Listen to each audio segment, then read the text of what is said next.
যাক প্রথম অঙ্কটা কি দিয়েছে, প্রথম অঙ্কটা দিয়েছে 25, 27, 29, 31, 33 সংখ্যাগুলির গড় কত। এটা আমরা 2-3 রকমভাবে করতে পারি। যদি আমরা সাধারণ নিয়মে করি তাহলে এই সব সংখ্যাগুলির যোগ করে 5 দিয়ে ভাগ করলে আমরা গড় পেয়ে যাব। তাহলে এই সব সংখ্যাগুলো যোগ করলে কত হয়, সব সংখ্যাগুলো যোগ করলে হয় 145। 145কে আমরা যদি 5 দিয়ে ভাগ করি তাহলে কত উত্তর হবে, উত্তর হবে এখানে 29। এইভাবে আমরা করতে পারি।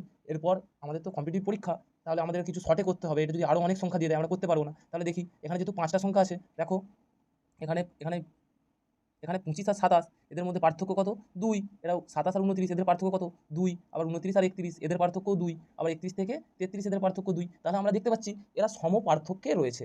বা যদি আমরা তাহলে এটা কখন কখন করতে পারবো, যখন সম পার্থক্য বা পরপর থাকবে। যেহেতু 5টা সংখ্যা দিয়েছে, এদিক থেকে একটা কাটবো প্রথম থেকে, আর শেষ থেকে একটা করে কাটবো। তাহলে এখানে 31 কাটছি, এখানে 27 কাটছি, কি যেটা পড়ে থাকবে সেটাই উত্তর। এখানে 29 পড়ে আছে, 29 উত্তর।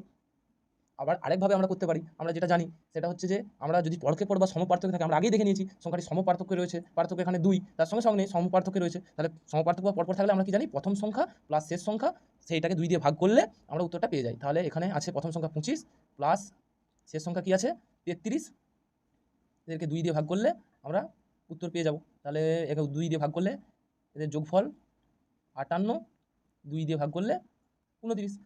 তাহলে আমরা 2-3 রকমভাবে দেখতে পেলাম, উত্তর হচ্ছে 29।